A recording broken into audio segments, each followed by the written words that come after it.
gente só quer justiça, a gente só pede justiça. Eu falo em nome de todas as mães que estão aqui. Justiça, justiça, esse firme. Gente, vocês têm noção que não era de graça que ela deixava o filho dela lá, não. Ela pagava R$800 e para receber uma informação como essa que ela recebeu, de abuso sexual contra um bebê, contra uma criança, tá aí emocionada, e o choro dela é o choro de todas nós mães nesse momento. E quando uma mãe chora, todas as mães choram também. Agora ficam cobertando ele lá dentro, na hora que ele fez isso com os nossos filhos, na hora do soninho, que tinha um quarto pra ele fazer isso, com ar-condicionado, a hora do soninho, que ele fazia isso, molestava as crianças, esse monstro, agora tá ali cobertando.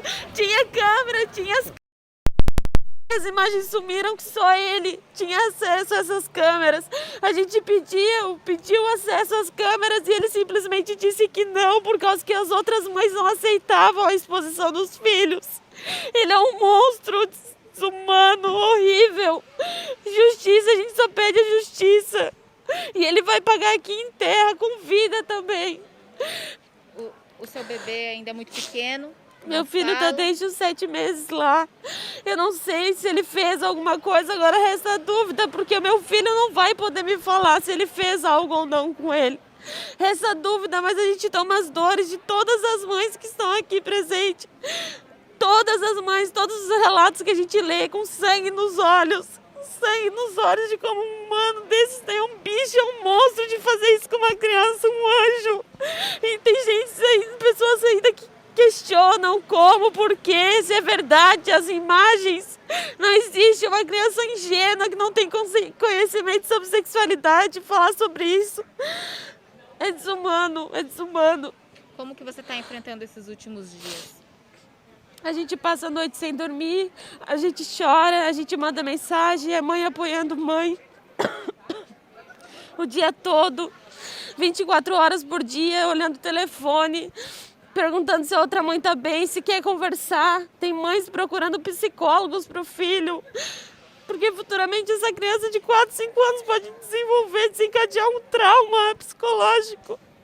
E esse monstro não pensou nisso em momento algum, esse filho da mãe. Aniara, e como que ele era? Como é que era o tratamento dele quando você chegava? Ele era confiável, ele era cuidadoso, até demais, né? Até demais de cuidadoso. Ele pegava, ele tinha todo o cuidado possível, ele passava um cuidado como se ele fosse um pai. Esse monstro, esse... A equipe que trabalhava com ele também? Ele nunca explanou pra gente que a equipe dele era a mulher dele, era a irmã da mulher dele. Ele nunca explanou isso pra gente, que eram pessoas conhecidas dele. Ele nunca explanou pra gente, ele nunca contou. A gente também tem receio, a gente fica triste em saber que um pai, uma vez em 2019, entrou com uma causa, com um processo contra ele sobre isso. E novamente ele estava trabalhando nessa área. Como pode isso, gente? Como pode? Em que Brasil que a gente está? Em que lugar que a gente vive? Aniara, a gente soube na última semana que simplesmente eles fecharam as portas e avisaram que estavam encerrando os trabalhos. Segunda-feira, foi na segunda-feira, ele simplesmente disse que eles iam fechar as portas e pronto, acabou. Sem dar um parecer, eles não faziam um grupo para entrar em contato, mães falarem com mães, eles não deixavam a gente ter acesso com as mães, né?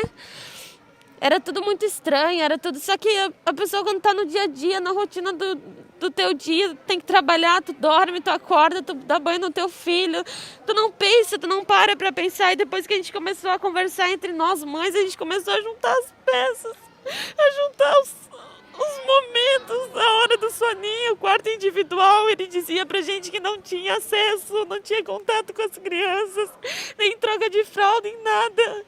E a gente foi descobrindo isso, relatos de mãe passando pra mãe. É muito triste, é desumano. Tem muitos relatos no grupo que vocês montaram, mas eu acho que todos são chocantes. Mas hoje você comentou pra mim na delegacia de uma criança especial, que ele chegou a passar margarina nas partes íntimas. É muito doloroso isso. É assim, é de cortar o coração, porque isso é um bicho. Isso é um bicho e eu sinto muito pela mãe dele, de uma certa forma, porque ela também está cobertando tudo isso. Mas nenhuma mãe gera um filho para ser um monstro que ele se tornou. né? Mas assim, ele teve o livre-arbítrio, ele poderia ter parado para pensar e ele não quis. E ele seguiu em frente, ele fez tudo o que ele fez com aqueles anjos, porque são anjos que não têm conhecimento de nada, não têm noção de nada que está acontecendo. É muito triste. As crianças relatam medo dele? As crianças eram amigas do tio Bruno, né? As crianças gostavam dele. E ele falava, fazia com que elas temessem ao castigo dele. Tanto que tem algumas crianças que falam, passavam em frente à escolinha e perguntavam para mim, uma das crianças perguntou, ai mamãe, o fulano falou o nome do meu filho, o fulano vai na escolinha hoje? A gente vai na escolinha hoje? Eu falei, não, a gente não vai. A mamãe dela também falou, não, a gente não vai. Mal sabia ela que o meu marido ia ficar com eles dentro do carro passeando para a gente poder fazer uma manifestação pacífica, sem agredir ninguém, sem fazer nada, para à noite eles irem lá e pintarem o muro, achando que iam pintar os corações dessas crianças, sentimentos, a parte psicológica deles, os nossos sentimentos, porque nossos corações por dentro estão tão lixo.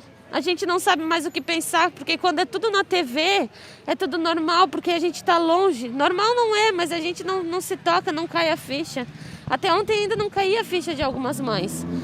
É fora do normal, é fora. A gente acha que essa pessoa precisa de tratamento, ela precisa, sei lá. A gente só pede justiça, em nome de todas as mães é justiça. Esse monstro tem que ser preso, ele tem que receber o que ele merece. Muito obrigada, Niara, pela